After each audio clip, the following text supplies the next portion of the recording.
Bueno, muchas gracias por la invitación a participar en este encuentro sobre la piedad popular y la relación que tiene la piedad popular en la construcción de la iglesia. Antes de iniciar, quiero hacer como una salvedad o una precisión sobre el lenguaje, sobre el vocabulario.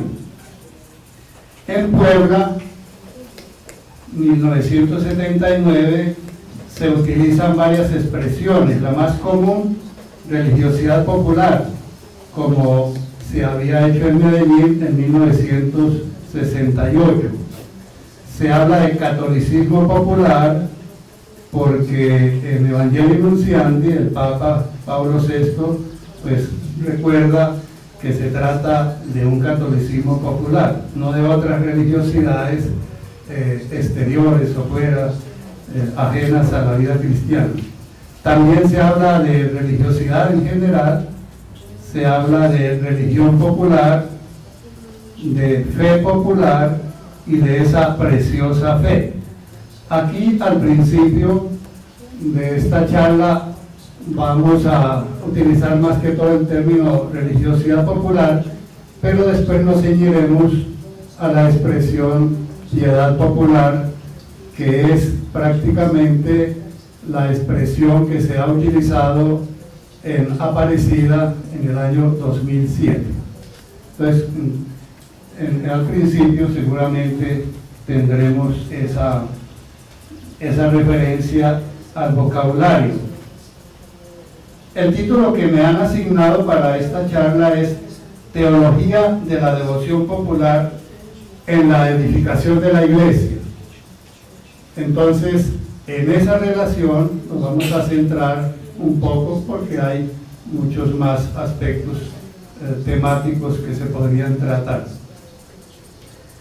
Y tengo una frase de Evangelii Gaudium en el número 126 que nos pone como en un contexto preciso del tema. Dice el Papa: las expresiones de la piedad popular tienen mucho que enseñarnos y para quien sabe leerlas son un lugar teológico al que debemos prestar atención, particularmente a la hora de pensar la nueva evangelización. Evangelii Gaudium 126.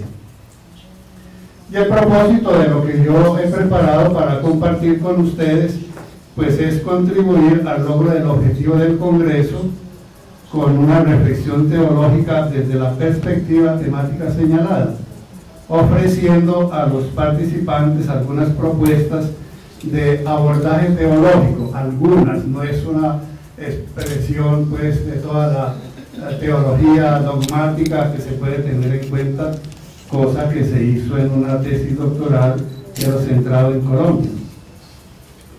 Y es de carácter hermenéutico, interpretativo, para facilitar el discernimiento de la devoción popular como lugar teológico, como lo ha señalado el Papa, en relación con la edificación de la Iglesia, pues en el ámbito de los santuarios y de las peregrinaciones, que es el contexto más particular de este encuentro. Hay unos antecedentes que se deben tener en cuenta.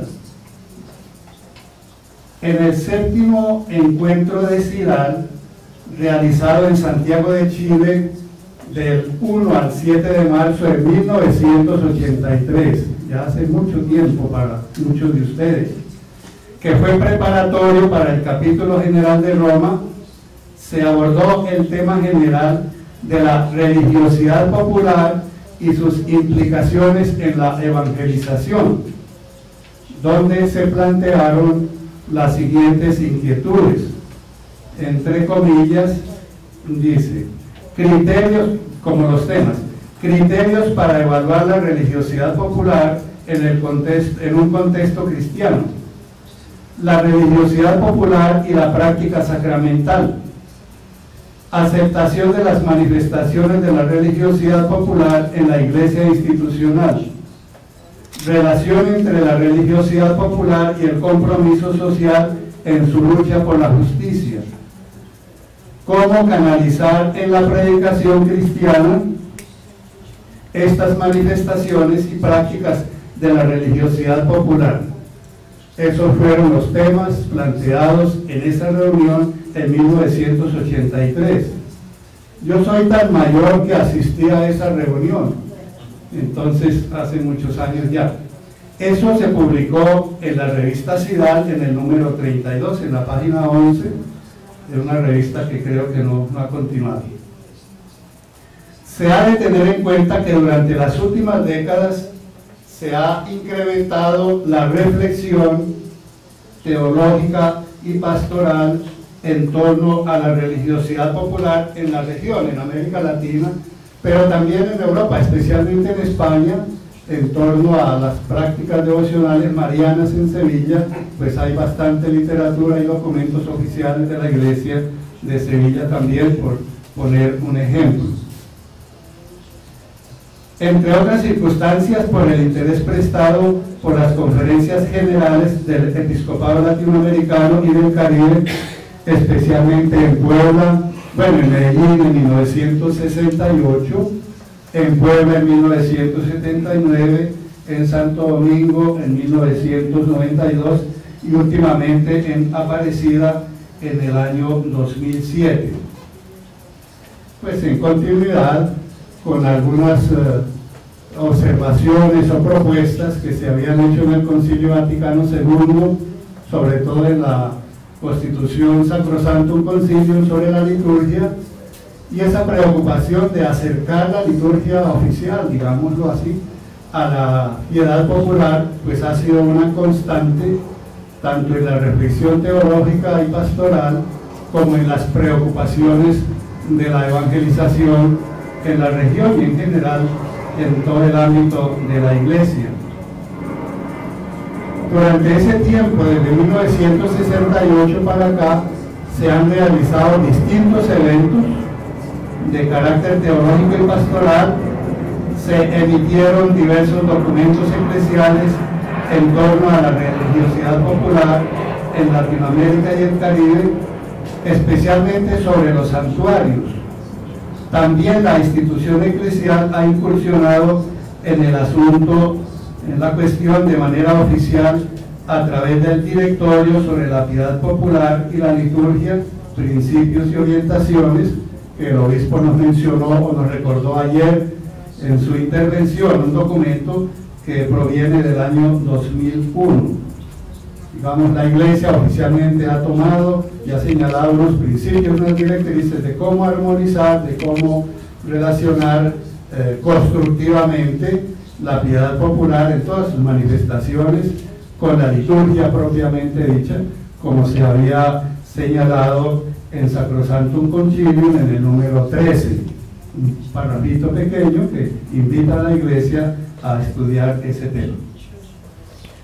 El Papa Pablo VI, San Pablo VI, recién canonizado, había señalado unas orientaciones generales en la exhortación Evangelii Nunciandi en 1975.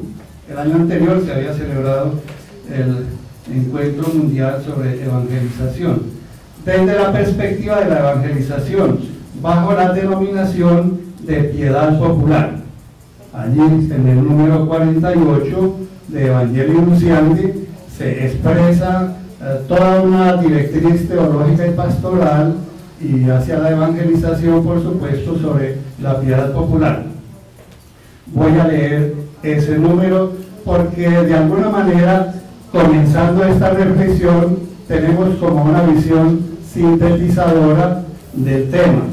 Dice el documento, es más de media página, lo voy a leer rápido.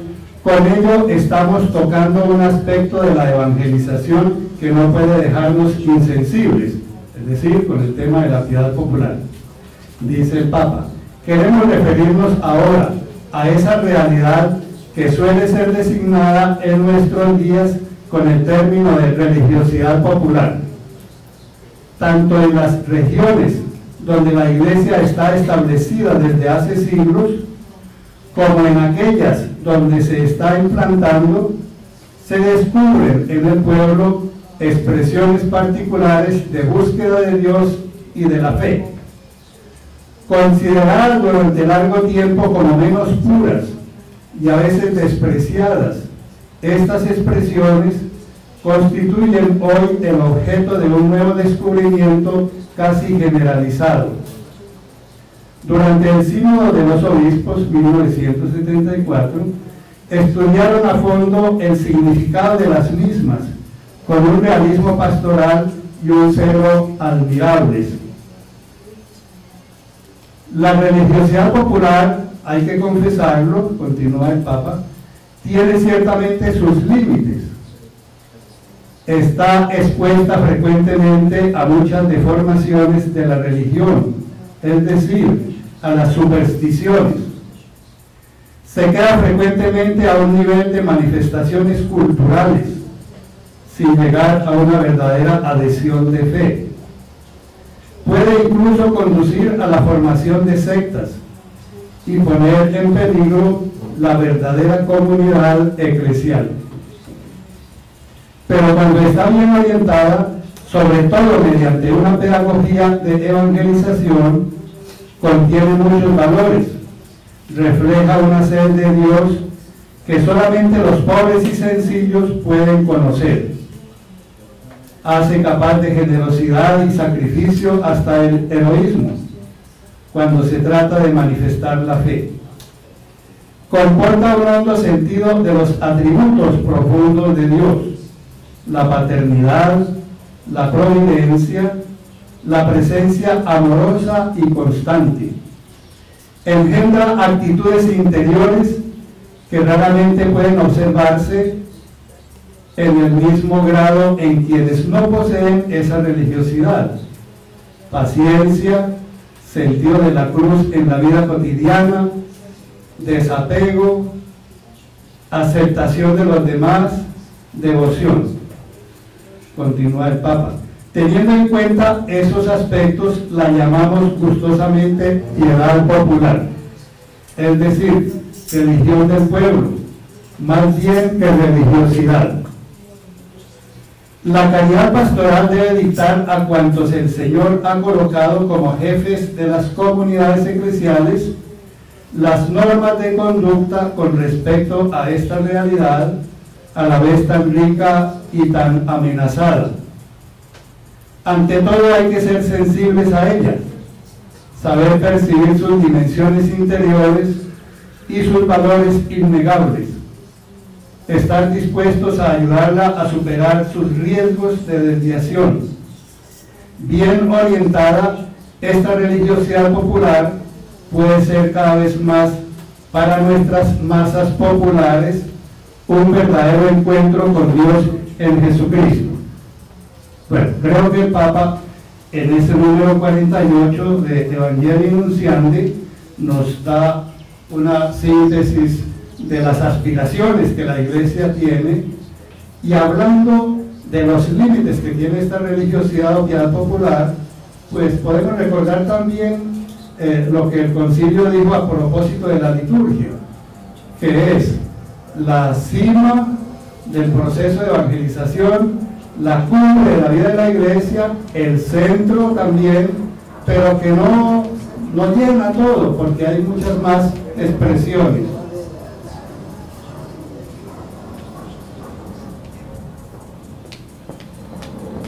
Entonces también la liturgia tiene sus límites y por supuesto la religiosidad popular. Todo esto que son como preliminares o antecedentes nos invita a fortalecer la reflexión teológica y el discernimiento pastoral, y a preguntarnos, entre otras cuestiones, sobre la relación práctica de las prácticas devocionales populares o piedad popular y su aporte a la edificación de la Iglesia, según el tema que se nos ha propuesto, y a lo cual pues nos vamos a referir de una manera más puntual. Pero hay que hacer algunas consideraciones preliminares todavía. Misericordia quiero y no sacrificios, lo escuchamos con alguna frecuencia en Escritura. Se lee con frecuencia con una fuerza profética que enfatiza la primacía de la justicia, el derecho y la misericordia sobre las prácticas religiosas, o como prácticas sociales que validan la devoción y la religiosidad del pueblo.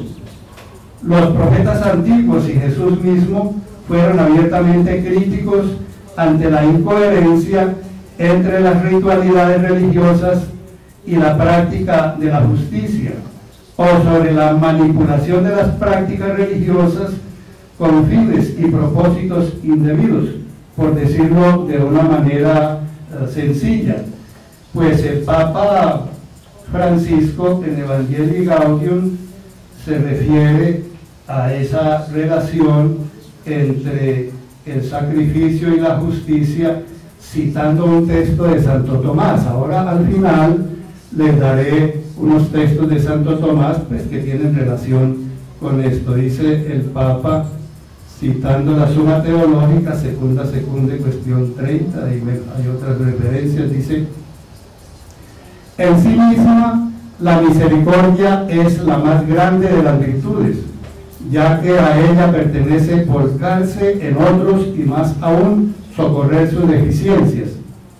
Esto es peculiar del superior y por eso se tiene como propio de Dios tener misericordia, en la cual resplandece su omnipotencia de modo máximo.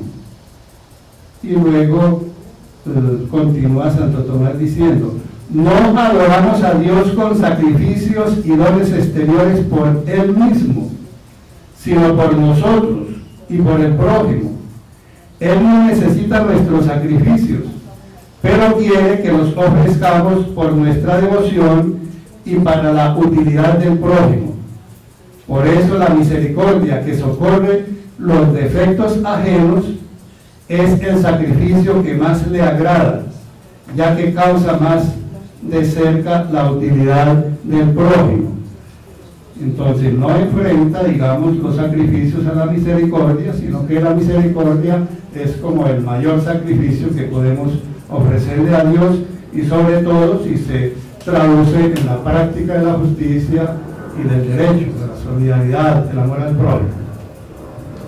Bueno, misericordia quiere unos sacrificios, pero tiene esa explicación hermosa en Santo Tomás. La devoción popular, como expresión de la fe cristiana, parece tener más arraigo y eficacia práctica y espiritual en la vida cotidiana del pueblo creyente que la misma liturgia oficial. Eso en la realidad uno ve que sigue sucediendo eso. Yo recuerdo que terminando el Concilio Vaticano II, todavía la liturgia era en latín en algunas partes, y como la gente no sabía latín, entonces mientras el sacerdote celebraba la Eucaristía, había un hermano cooperador o alguien rezando el rosario con la gente en la iglesia. Los mayores pues se acordarán de eso, los otros pues no, porque son demasiado jóvenes. Puesto que en la piedad popular, se sabe juntar las convicciones religiosas con los sentimientos personales y las circunstancias de las personas y de las comunidades. Es, digamos, más vivencial esa expresión de la piedad popular, por decirlo de una manera simple. La devoción popular es una experiencia más personalizada, expresa, si se quiere, más inmediatamente la dimensión cristológica de la encarnación, en cuanto a expresión de la cercanía de Dios. La liturgia parece más formalista, distante y ritualizada desde lo normativo y convencional. Además, el pueblo suele carecer de una iniciación y formación catequética básica sobre la liturgia como espacio celebrativo y expresión comunitaria de la fe. Bueno, más adelante volveré a referirme a esa relación entre la piedad popular y la liturgia. La devoción popular se expresa fundamentalmente a través de la oración y sus prácticas asociadas, porque este es el componente central de toda la experiencia religiosa. Los que han estudiado la fenomenología de la religión en distintas partes del mundo, como Mircea Eliade y otros, pues hablan de eso, descubren que en toda religión la práctica central es la oración.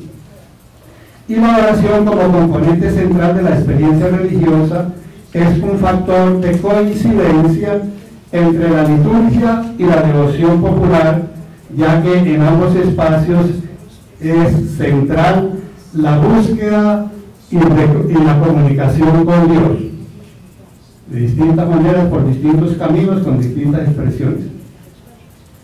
Por otra parte, las narrativas de la religiosidad popular, como las apariciones, los milagros, las teofanías, las peregrinaciones, etc., y las narrativas pascuales querigmáticas y litúrgicas, fundamentan y sostienen nuestra fe cristiana en una armonización no siempre fácil ni acertada.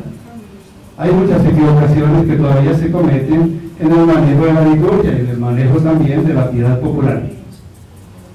El surgimiento y la consolidación de la Iglesia, por lo menos en nuestra región, se debe a los procesos de evangelización en los cuales la predicación mariana y la difusión del rezo del rosario, mañana nos hablarán de ese tema, junto con las prácticas eucarísticas y sacramentales, han tenido un importante protagonismo causal. Han causado la fe, han causado la comunidad, van construyendo la Iglesia.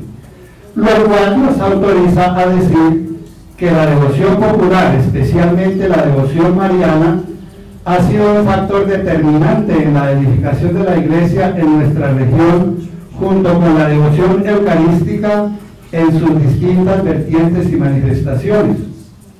Podemos decir, pues, que nuestra Iglesia ha sido edificada sobre la Eucaristía y la devoción mariana principalmente, con resultados y expresiones diversas, como lo manifestó en su momento el documento de Medellín, que decía en el capítulo sobre la pastoral popular, decía: en la gran masa de bautizados de América Latina, las condiciones de fe, creencias y prácticas cristianas son muy diversas, no solo de un país a otro, sino entre regiones de un mismo país y entre diversos niveles sociales. Y más adelante el mismo documento dice: no todos manifiestan su religiosidad ni su fe de un modo unívoco. Bueno, por distintos motivos, porque el origen de los misioneros era distinto culturalmente, pero sobre todo por los grupos indígenas de nuestra región que tenían sus formas religiosas también. Y ahí en la inculturación de la fe se fueron expresando también esa diversidad, esas formas diversas de asumir la fe y de vivirla y de expresarla. En el abordaje teológico de la cuestión que me han planteado, he considerado tener en cuenta varios núcleos teológicos para examinar aspectos de la piedad popular que se pueden relacionar más explícitamente con la edificación de la Iglesia, por lo cual parece pertinente y útil preguntarnos de una manera general: ¿cómo se edifica la Iglesia?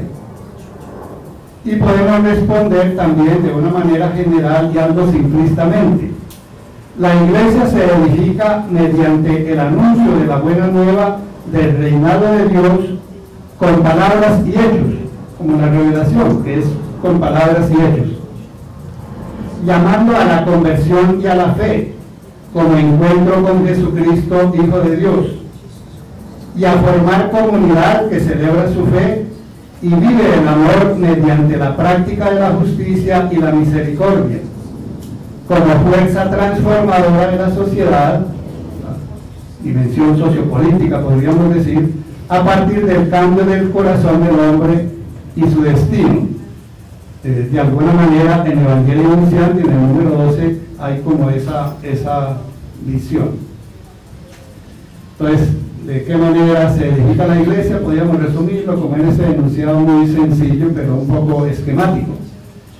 y de qué manera la piedad popular contribuye a la construcción de la iglesia, especialmente en el contexto de los santuarios y la peregrinación. No es posible responder puntualmente la pregunta muy sistemáticamente, pero desde la reflexión sobre algunos núcleos teológicos podemos encontrar pistas y sugerencias. Entonces, cada uno de los núcleos va con una pregunta, y esa pregunta se les repartirá al final de la charla en una hojita que tiene las preguntas de los temas que pueden facilitar un poco nuestra reflexión posterior. El primer núcleo se refiere a la religiosidad popular y la evangelización de la religiosidad popular, es decir, la relación general de la piedad popular y la evangelización, pero también la evangelización de la religiosidad popular. Constantemente encontramos que en los documentos de la Iglesia, sobre todo de las conferencias episcopales latinoamericanas, se habla de que hay necesidad de evangelizar, iluminar con la luz del Evangelio la piedad popular, pero hay que reconocer que la piedad popular, por ese núcleo de fe que tiene y ese origen evangélico, también nos evangeliza y se evangeliza a sí misma. Entonces la pregunta es, ¿cuáles son las relaciones fundamentales entre la misión evangelizadora de la Iglesia y la piedad popular desde la perspectiva teológica? Esa pregunta está en el papel que se les dará al final. Las preguntas no las copien porque las van a tener en un papelito que el padre Orlando muy amablemente ha digitado para apoyar este trabajo al final. Entonces la pregunta es, ¿cuáles son las relaciones fundamentales entre la misión evangelizadora de la Iglesia y la piedad popular desde la perspectiva teológica? Bueno, ya desde la perspectiva pastoral, pues todos los documentos y los papas últimos nos han insistido en esa doble relación. Esta relación entre religiosidad popular y evangelización ha sido la cuestión más tratada en los distintos eventos y documentos de la Iglesia y en la región, y que consiste básicamente en cómo relacionar la misión evangelizadora de la Iglesia con la piedad popular, sus requerimientos, sus retos, sus límites, los procesos, la metodología y los resultados en una perspectiva hermenéutica y pastoral desde la inculturación del Evangelio. Desde la perspectiva de la misión evangelizadora de la Iglesia, se ha considerado a veces que las formas de la religiosidad popular son como especies de semillas del verbo. Esa es una expresión que proviene de San Agustín y de algunos otros padres de la Iglesia, pero que la trae Medellín y la trae el documento de Puebla, como si fueran especies de semillas del verbo. Hay unas semillas que todavía no han germinado o algo así. O de una preparación evangélica, también es una expresión que aparece por ahí en esos documentos anteriores, como si se tratara de los preámbulos de la fe, en donde se puede adivinar una cuasi secreta presencia de Dios. Albientes hablaba de eso, cuasi secreta presencia de Dios, pues de esa religiosidad general. Y descubrir un cierto destello de aquella verdad que ilumina a todos los hombres, decía el documento Nostra Aetate del concilio, como una especie de instinto evangélico de los pobres, decía Puebla, un instinto evangélico de los pobres. En otros casos se considera que estas prácticas devocionales son expresiones particulares de la sed y búsqueda de Dios y de la fe, como ya lo leímos en el número 48 de Evangelii Nunciandi. Expresiones de la sed y búsqueda de Dios y de la fe, que requieren una iluminación para su maduración con la luz del Evangelio. Es decir, la religiosidad popular es objeto de la misión evangelizadora de la Iglesia, se repite con mucha frecuencia, y en este sentido se han expresado los documentos magisteriales de la Iglesia y lo siguen expresando, como en el directorio de la piedad popular y la liturgia. Como una tarea prioritaria de la evangelización, se ha de considerar la evangelización de la religiosidad popular apelando a la memoria cristiana de nuestros pueblos.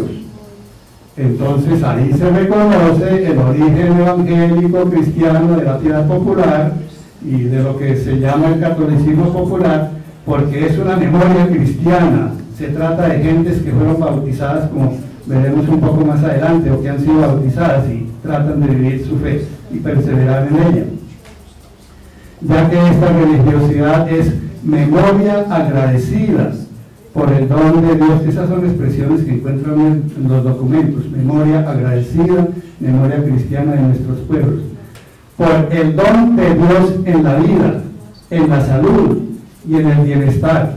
Como lo ha dicho el Papa Francisco, el creyente es fundamentalmente memorioso, o sea, tiene una memoria persistente, y al tener memoria expresa eso que recuerda por lo que ha vivido, por lo que necesita, y va a los santuarios y expresa en sus prácticas su fe agradecida y memoriosa.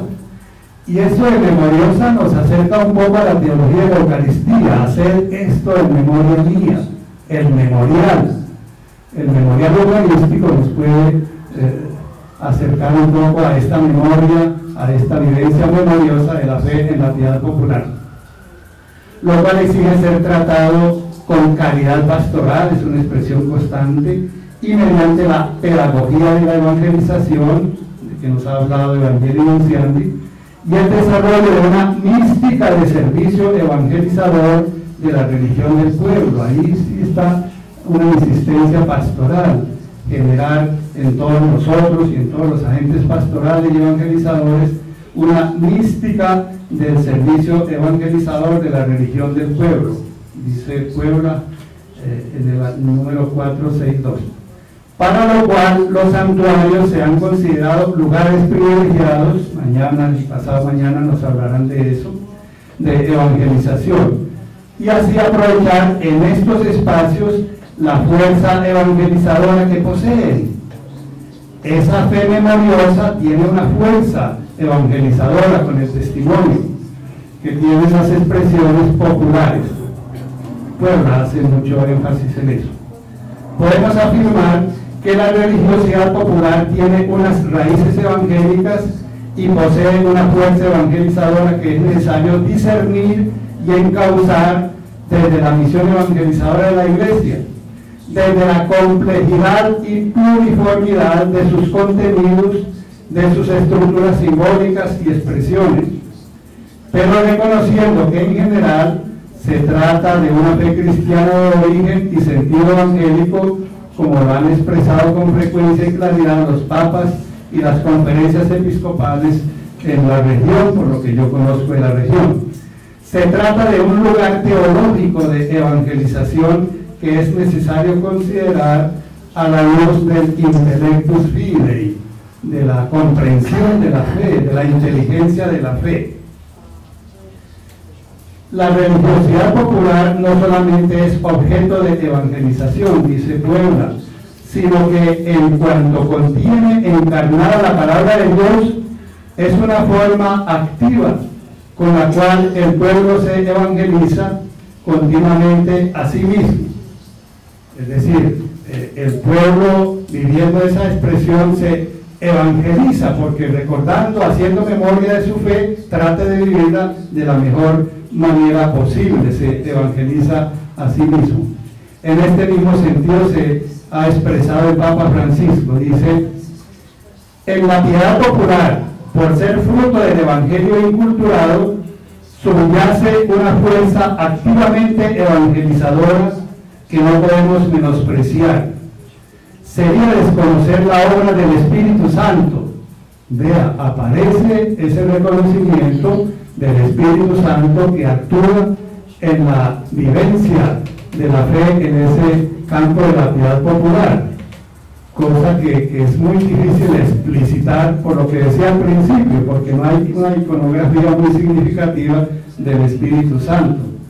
Más bien, continúa el Papa, estamos llamados a alentarla y fortalecerla para profundizar el proceso de inculturación, que es una realidad nunca acabada. Las expresiones de la piedad popular tienen mucho que enseñarnos tienen una pedagogía que puede ser muy importante para nuestra fe también, digamos, para una fe ilustrada que ha hecho un trabajo de teología, en fin. Tienen mucho que enseñarnos esas expresiones. Y para quien sabe leerlas, son un lugar teológico al que debemos prestar atención, particularmente a la hora de pensar la nueva evangelización.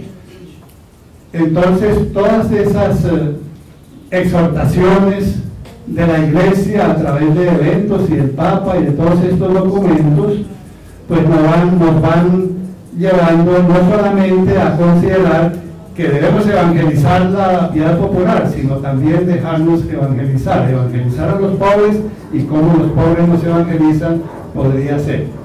Entonces, ese tema de la relación entre evangelización y piedad popular de doble vía es un núcleo teológico en el que tenemos que seguir trabajando, en el que tenemos que seguir estudiando y afinando un poco más la reflexión teológica y pastoral. El segundo núcleo teológico es la piedad popular y la liturgia sacramental. La piedad popular y la liturgia sacramental. Y la pregunta que se les dará al final a ustedes escrita es: ¿qué aspectos teológicos pueden favorecer la armonización y fecundidad entre la vida sacramental y la piedad popular? Bueno, de eso se encarga el directorio, pero vamos a decir algunas cosas. La liturgia pascual nos recuerda que la vida cristiana y la iglesia se levantan, se nutren y se sostienen sobre dos grandes pilares sacramentales, como son el bautismo y la Eucaristía. La liturgia pascual tiene esos dos grandes temas sobre los cuales se construye la fe y se renueva, pues, al celebrar la Pascua, sobre todo en la liturgia de la vigilia pascual. Eso es muy importante para la piedad popular y para la vida sacramental también.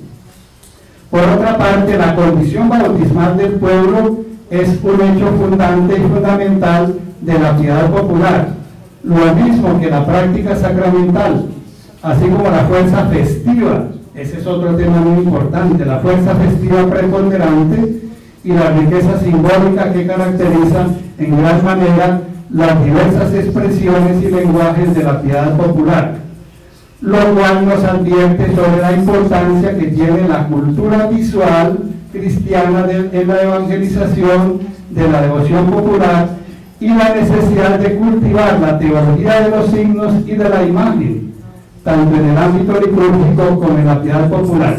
Ahí hay pues también como una tarea, un horizonte de reflexión teológica que nos ayudaría a acercarnos más entre la liturgia y la piedad popular, desarrollar el tema de la teología simbólica que se llama, o la teología de los signos y de la imagen.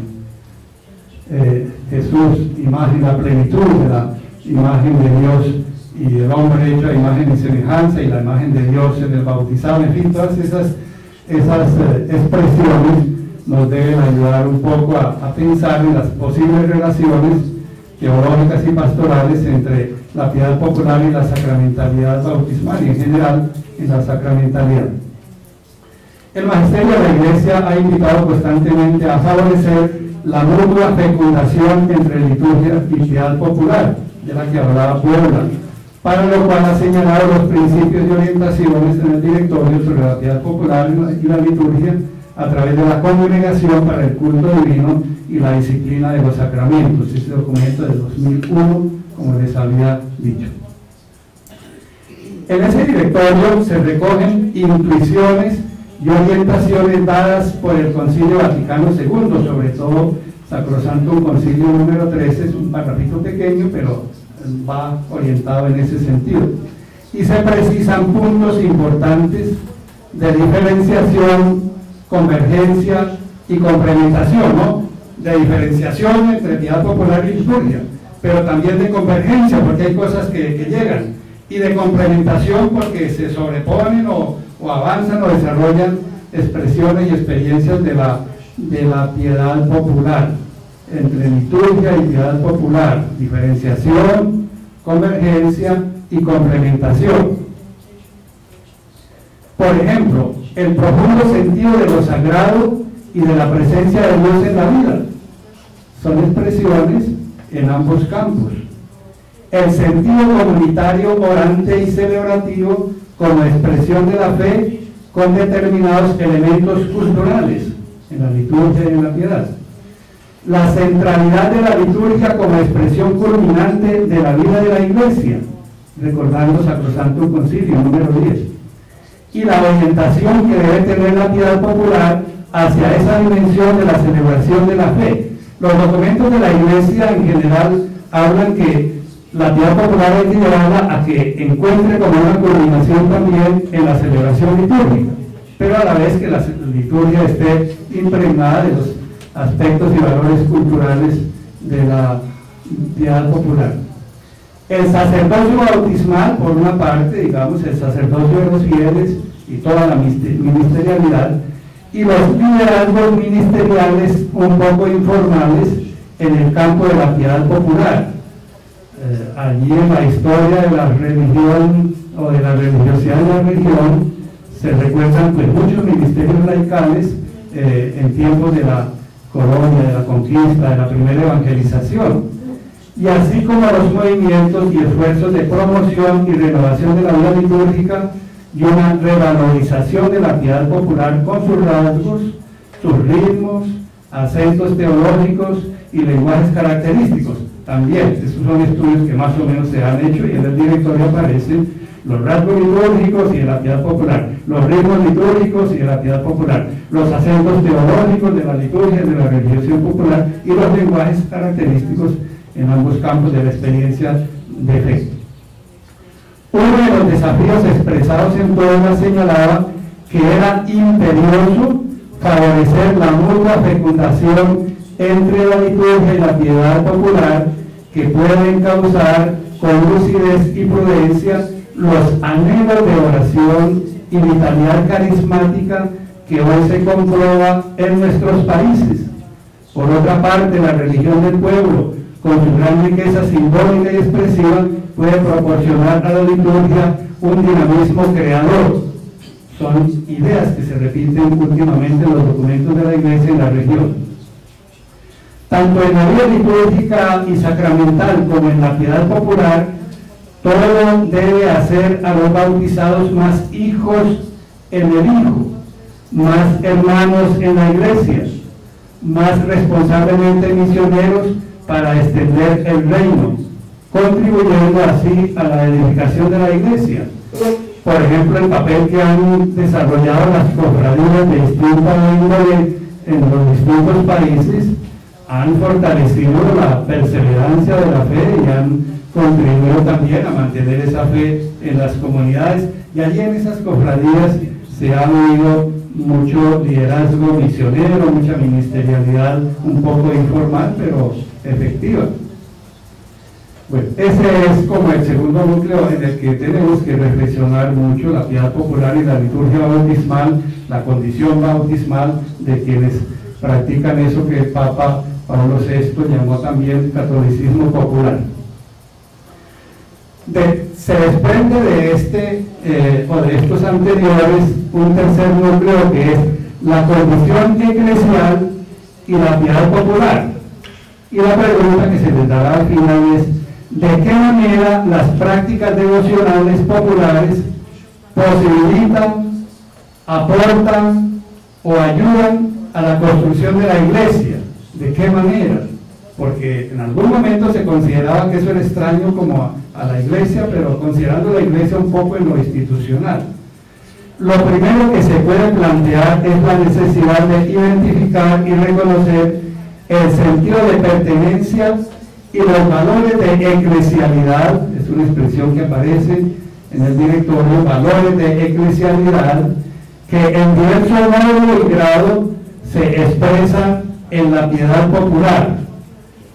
Los valores de eclesialidad tienen como sus niveles, sus grados en distintas manifestaciones de la piedad popular.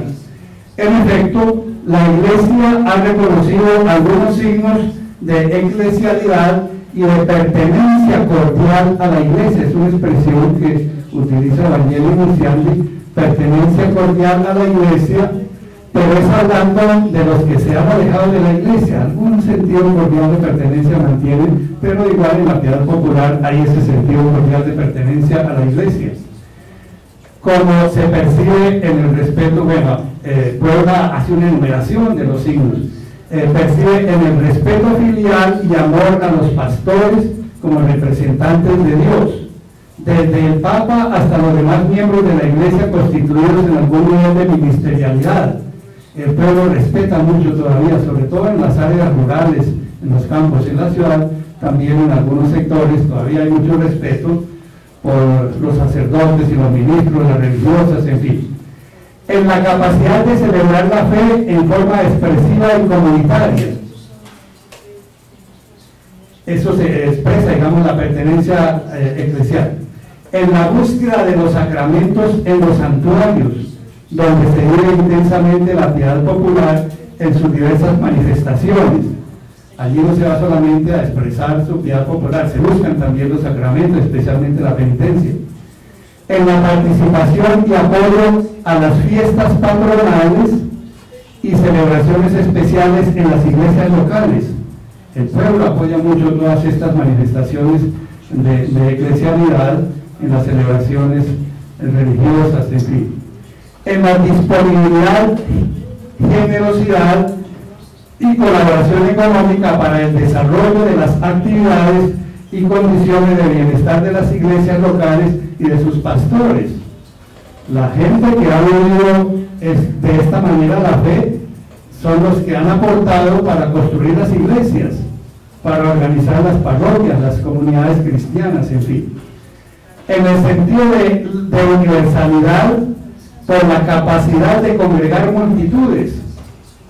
Esas multitudes que peregrinan a los santuarios, pues son signos de eclesialidad, como la iglesia que convoca de todos los pueblos con el mandato de Jesús: vayan y hagan discípulos de todas las naciones, bautizándolas, etc. Capacidad de congregar multitudes, especialmente los santuarios y peregrinaciones. Y en la integración honda de los sacramentos y sacramentales en la vida personal y social. Lo que son los sacramentales en la teología tradicional, digamos, que son prácticas muy cercanas a los sacramentos, el uso, la bendición del agua y de las imágenes y demás cosas, las procesiones y tal. Como se había hecho en Medellín, esta religiosidad pone a la iglesia ante el dilema de continuar siendo iglesia universal o de convertirse en secta, al no incorporar vitalmente así a aquellos hombres que se expresan con este tipo de religiosidad, decía Medellín. Y continuaba: la fe y por consiguiente la iglesia se siembran y crecen en la religiosidad culturalmente diversificada de los pueblos. Y como se ha reconocido en Aparecida también, la piedad popular es una manera legítima de vivir la fe, un modo de sentirse parte de la iglesia y una forma de ser misioneros, con la advertencia de que la iglesia no crece por proselitismo, sino por atracción. En el Evangelii Nunciandi se habla de eso, número 14. Entonces, en un estudio que compartí de alguna manera en un curso de eclesiología en el que estuvo Leonardo, les daba un texto sobre la relación entre la piedad popular y la eclesiología, o sea, la eclesiología subyacente, germinal o como fuera, que hay en la religiosidad popular, pues en distintos aspectos. Eso está por ahí escrito, aunque no está totalmente publicado. Entonces, ese es como el tercer núcleo, la condición eclesial y la piedad popular. Cómo explicitar, fortalecer, robustecer el sentido de eclesialidad en la religiosidad popular, pero también cómo acercar las instancias eclesiales y la misma eclesiología a la piedad popular. Esa es una tarea teológica que debemos continuar. El cuarto núcleo son los núcleos cristológicos de la devoción popular. Y la pregunta es: ¿cuáles son los principales núcleos cristológicos más evidenciados en la piedad popular? Esa pregunta la tendrán ahí. Y aquí solamente, como lo hemos hecho, se presentan unos enunciados como unos horizontes por donde podemos ir trabajando la teología. Los obispos reunidos en Puebla expresaban como un desafío que nuevamente la Iglesia se enfrenta con el problema de que lo que no asume en Cristo, lo que la Iglesia no asume en Cristo, no es redimido y se constituye en un ídolo nuevo con malicia vieja. En Puebla se da ese enunciado. De esta manera recordaban e invitaban a considerar lo que el Papa Pablo VI había señalado: no hay evangelización verdadera mientras no se anuncie el nombre, la doctrina, la vida, las promesas, el reino, el misterio de Jesús de Nazaret, Hijo de Dios. Evangelio Nunciante número 22, allí precisa el Papa ese tema. No hay verdadera evangelización si no apunta a Cristo. Podemos decir que aunque no son tan numerosos los santuarios cristológicos como los marianos en la región, la piedad popular expresa la fe del pueblo en torno a los grandes misterios cristológicos, como la encarnación en las celebraciones de la Navidad. Ahora que nos acercamos a la Navidad hay mucha expresión de religiosidad popular en los pesebres, en las posadas, en los villancicos, en la novena, en fin, en toda esa manera de celebrarla, de preparar y celebrar la Navidad. La pasión y la cruz en la Semana Santa, con la práctica del Vía Crucis y otras expresiones orantes y penitenciales. En torno a la Semana Santa no solamente hay liturgia oficial, no solamente hay liturgia, sino hay mucha piedad popular que a veces desborda la celebración litúrgica, pero que debieran tener más convergencia y complementación. La Eucaristía en su adoración contemplativa de la presencia real ante el sagrario, así como en la fiesta del Corpus Christi y en las procesiones. Entonces, otro núcleo cristológico muy importante es la Eucaristía en todas sus expresiones y, por supuesto, la teología eucarística frente a las prácticas eucarísticas de la piedad popular. Además del protagonismo festivo devoto dado a la primera comunión de los niños y otras manifestaciones de la devoción eucarística. La piedad popular está muy asociada a la Eucaristía en la primera comunión de los niños en algunas regiones, y ya la Iglesia pues ha tomado mucha responsabilidad en la preparación de ese evento sacramental, familiar y social. Pero también en la devoción al Sagrado Corazón de Jesús. El Sagrado Corazón de Jesús, su devoción, su práctica, no solamente ha cumplido una función de fortalecimiento de la fe cristológica, sino también ha tenido dimensiones políticas. En Colombia se habla del país del Sagrado Corazón, y desde principios del siglo pasado se hizo una promesa, un voto nacional de construir una basílica para agradecerle al Señor el don de la paz después de una guerra de los 1000 días, pero ahí seguimos en eso, y por eso se han hecho estudios de la relación entre la devoción al Sagrado Corazón y la política. Entonces es otro tema cristológico muy importante, y fijémonos que las letanías del Sagrado Corazón contienen una teología, una cristología muy importante, pues que nosotros debiéramos retomar de alguna manera a la hora de estudiar cristología. Todo ello como manera de sentir y vivir, y comprender y expresar el misterio de Dios y de Cristo por parte de nuestros pueblos. Entonces, esos son como los núcleos cristológicos que tienen más relación con la piedad popular, pero ya en la práctica, el uso de la cruz y, en fin, ciertas prácticas penitenciales. En Aparecida, recordemos, 2007, fue más explícita la visión cristológica de la piedad popular al enunciar dentro del amplio tema sobre el encuentro con Jesucristo, es un capítulo grande, un complejo apartado bajo el título contundente de la piedad popular como espacio de encuentro con Jesucristo. Documento de Aparecida, 258 a 265. Entonces se va viendo cómo de Medellín hasta Aparecida se han hecho bastantes avances teológicos y sobre todo explicitaciones cristológicas en la piedad popular. En torno a ese capítulo se desarrolla una amplia panorámica teológica y pastoral sobre la piedad popular en perspectiva cristológica.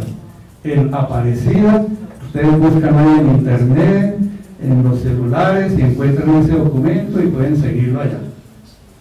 En este sentido es importante considerar la teología del encuentro liberador y renovador con Jesús, porque los que acuden a Él son salvados, liberados del pecado, sanados de sus dolencias, fortalecidos en sus debilidades, consolados en sus aflicciones, como ocurre en los relatos del Evangelio, pero como ocurre también en la piedad popular con esa dimensión cristológica.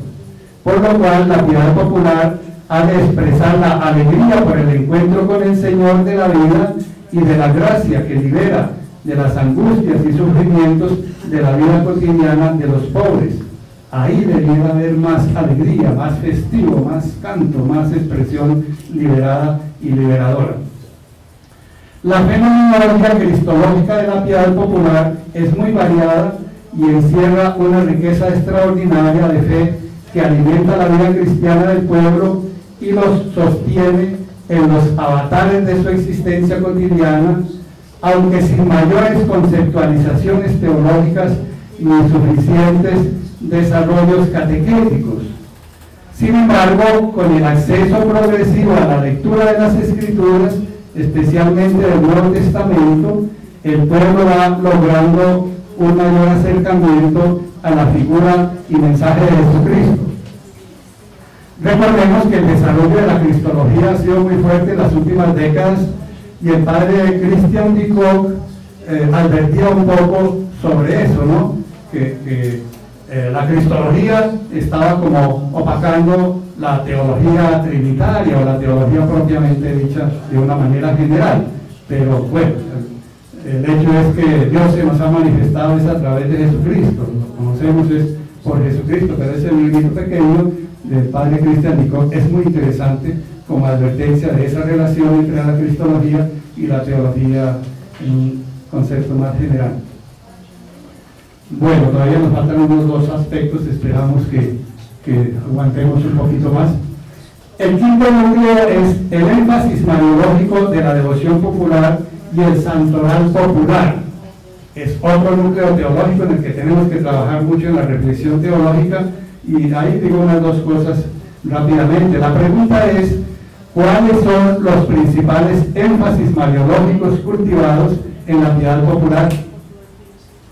Y lo divido en dos partes, uno sobre la Virgen María y otro muy breve sobre los santos. Los primeros evangelizadores de nuestros pueblos trajeron de Europa a la región el Evangelio y la fe cristiana, junto con las devociones marianas, especialmente en las advocaciones del Rosario y del Carmen, y así se fueron multiplicando los santuarios marianos por toda la geografía de nuestra región. En efecto, se ha dicho con razón histórica y pastoral que en muchos casos el rezo del Rosario fue el Evangelio del Catecismo de los pobres, y que la devoción mariana se constituyó en el sostén, en el bastión, en la base de la fe de nuestros pueblos. Ella, así como dio a luz al Salvador, dice Aparecida, al Salvador del mundo, trajo el Evangelio a nuestra América. Ella atrae multitudes a la comunión con Jesús y con su iglesia, como experimentamos a menudo en los santuarios marianos. Nos ha recordado Puebla, pero nosotros cuando rezamos la salve también le pedimos a la Virgen: muéstranos a Jesús, fruto de tu vientre. Eso tiene una fuerza evangélica y evangelizadora muy importante. La ministerialidad cristológica de María, ella nos muestra a Jesús, y eso que rezamos o cantamos en los conventos todas las noches debe ser de una fuerza espiritual y mística muy importante para nosotros. Atrae multitud a la comunión con Jesús, nos muestra a Jesús. María, como fiel discípula del Señor, que acogió con humilde obediencia la palabra en su corazón y engendró al Hijo de Dios, ha sido con gran acierto reconocida y proclamada como la estrella de la evangelización. Eso para nuestros pueblos debiera tener un sentido de gratitud también y de reflexión. María como estrella de la evangelización. Y lo sigue siendo sin duda como discípula y misionera. El eslogan de Aparecida es eso, discípulos misioneros.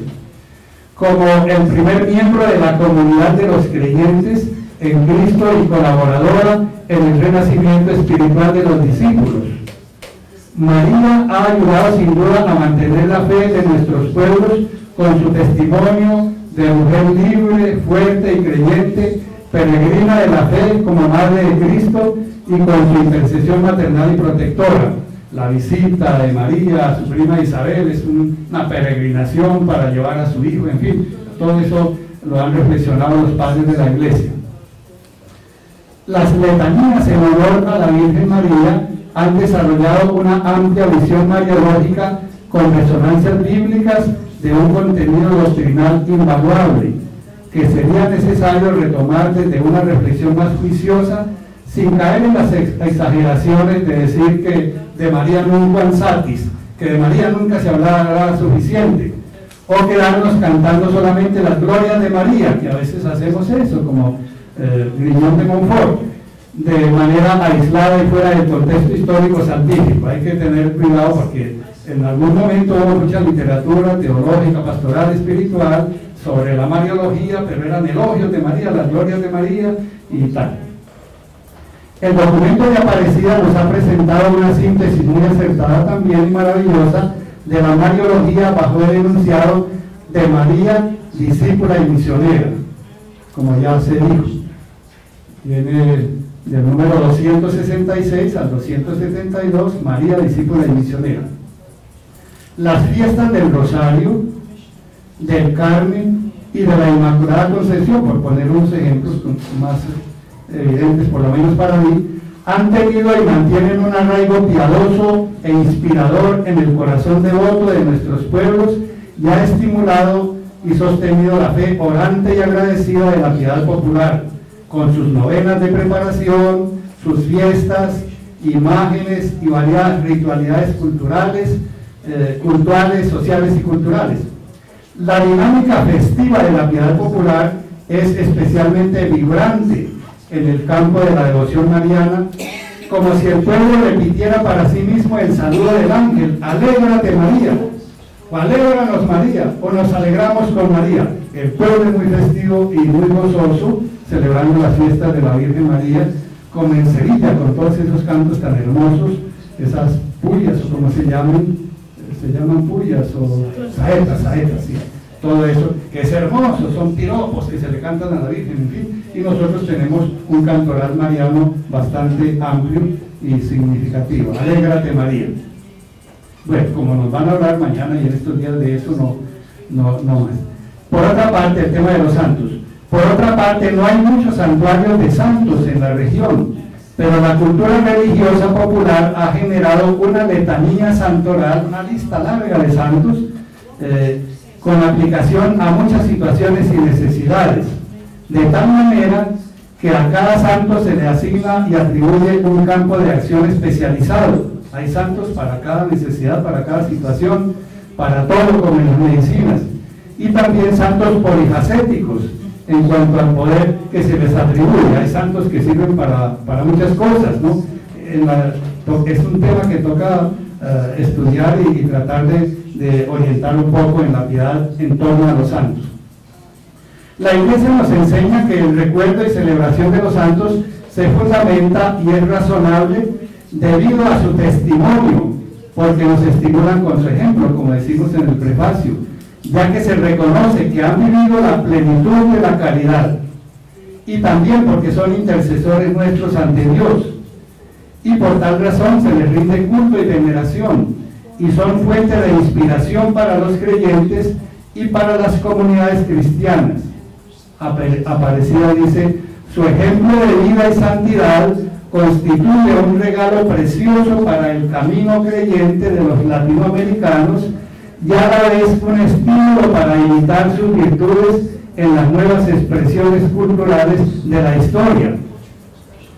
Nosotros, teniendo un santoral tan grande, no logramos acercarnos a los jóvenes que tienen un santoral, digamos, entre comillas, secular, en el campo de la farándula, del arte, de la música, de toda esa manifestación cultural, social amplia.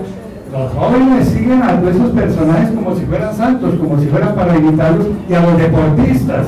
Los deportistas a veces son como canonizados, como santos, como venerados, y nosotros ¿qué hacemos con todos los santos que no jugaban fútbol, ni eran boxeadores, ni nadaban, ni hacían deporte, ni cantaban, ni bailaban muchas cosas? Bueno, San Pascual bailó tal vez.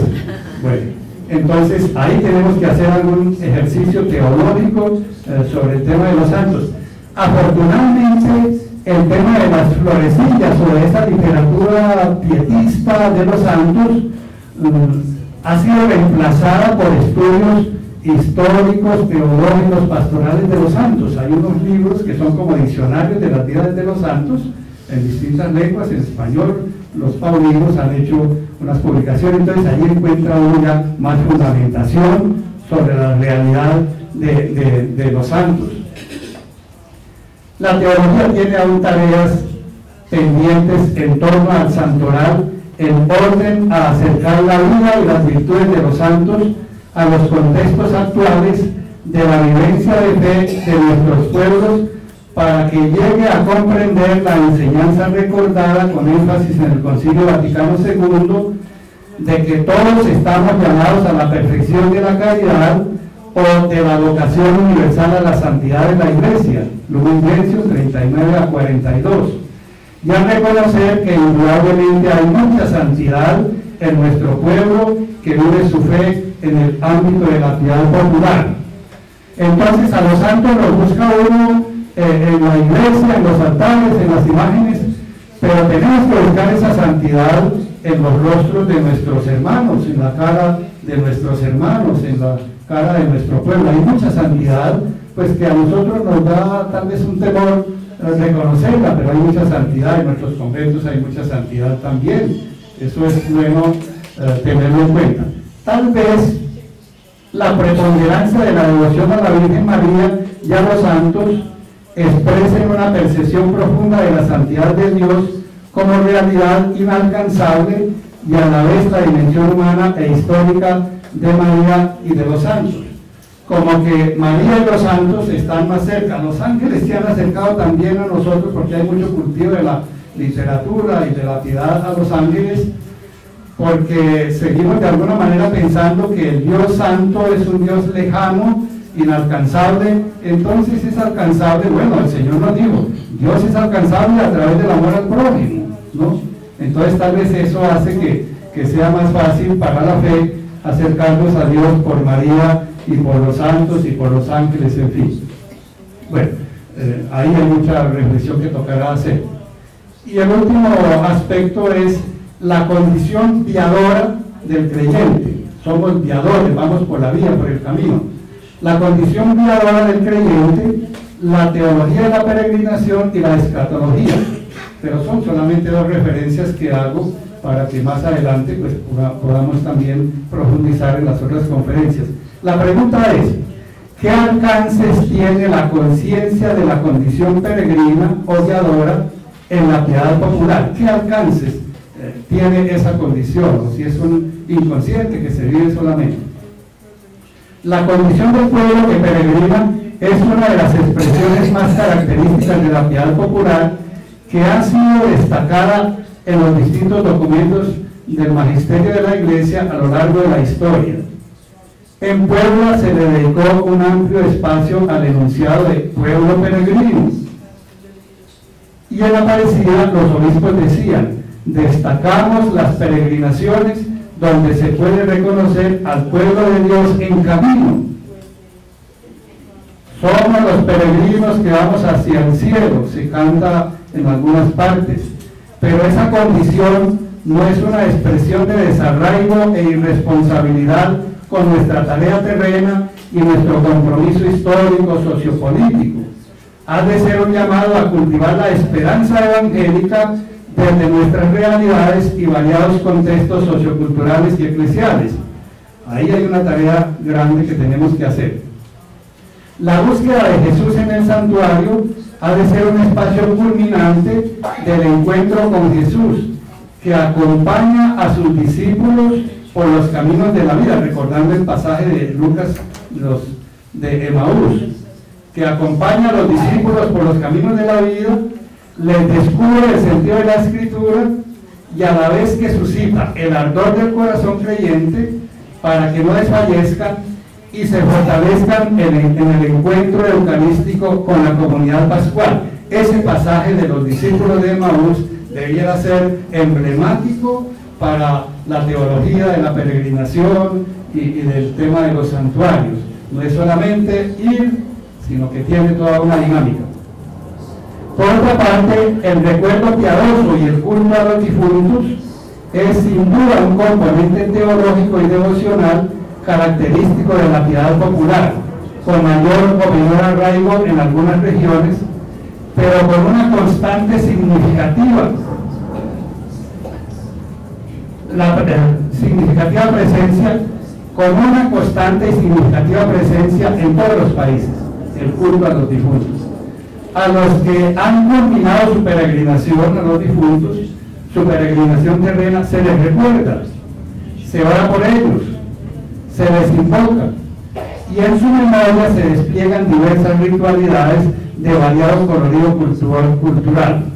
Entonces, bueno, la tecnología y la medicina y la administración, lo empresarial, ha reemplazado mucho los rituales de la piedad popular en torno a los difuntos, porque ya la muerte, la enfermedad se le confía a los médicos y a los hospitales y a las clínicas, la muerte a las funerarias y todo el ritual tiene una parte pequeña en el templo, porque ya el sacerdote no acompaña todo el ritual.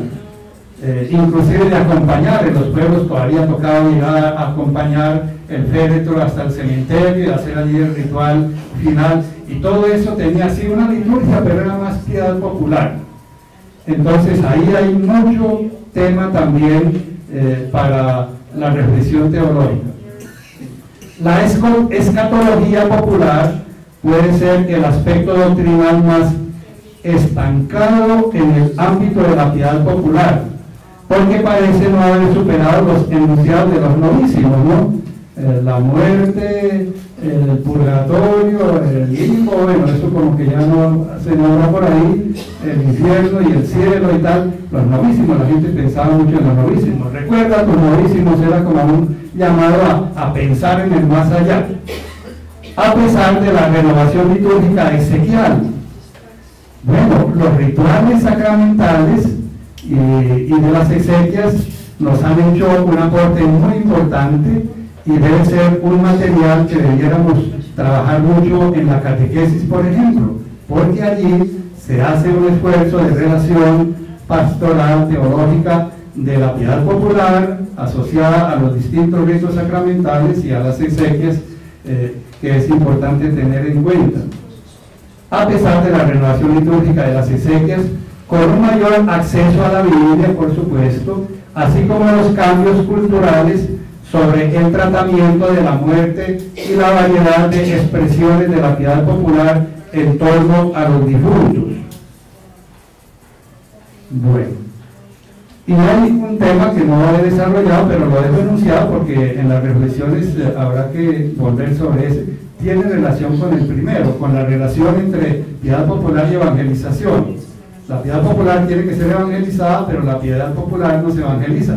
Pero yo quiero llamar la atención sobre la condición sincrética de la piedad popular y la inculturación de la fe.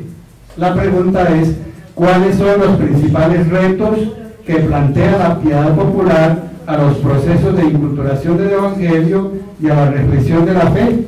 Pues eso es lo que más se ha tratado, como decía, en los documentos, ¿no?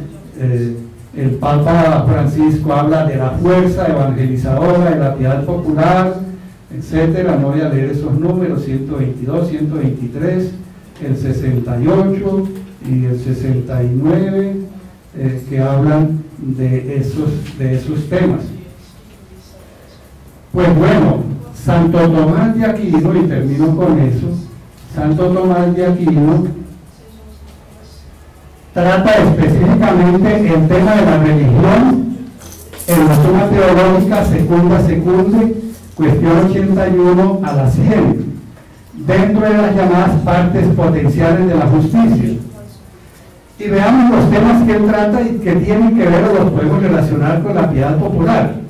Los principales asuntos estudiados por Santo Tomás en esta parte de su obra son la religión, cuestión 81, la devoción, cuestión 82, la oración, cuestión 83, la adoración, cuestión 84, los sacrificios, de donde leímos ese texto al principio, cuestión 85, las oblaciones y primicias, cuestión 86, los diezmos, cuestión 87, el voto, las promesas, todo eso que es tan importante en la piedad popular, cuestión 88, el juramento asociado a las promesas o a los votos, cuestión 89, del uso del nombre de Dios como abjuración, cuestión 90, del uso del nombre de Dios para la invocación y a la alabanza, cuestión 91, la superstición, cuestión 92, la superstición como indebido culto a Dios, cuestión 93, la idolatría, cuestión 94, la superstición adivinatoria, la adivinación, cuestión 95, la superstición de las observaciones, 96, la tentación de Dios, cuestión 97, el perjurio, cuestión 98, el sacrilegio, cuestión 99, la simonía, cuestión 100. Vean que hay en esas cuestiones de la 81 a la 100 hay muchos aspectos que tienen que ver y nos pueden sugerir algunos temas, algunas reflexiones sobre eso. Pongo unos ejemplos, pero ahí sí le pido perdón a la traductora porque son en latín. Al religionem autem pertinet exhibere reverencia, eso es fácil, ¿no? A la religión pertenece expresar la reverencia al Dios uno, unideo, según una nación, al Dios uno, según una razón o según un motivo.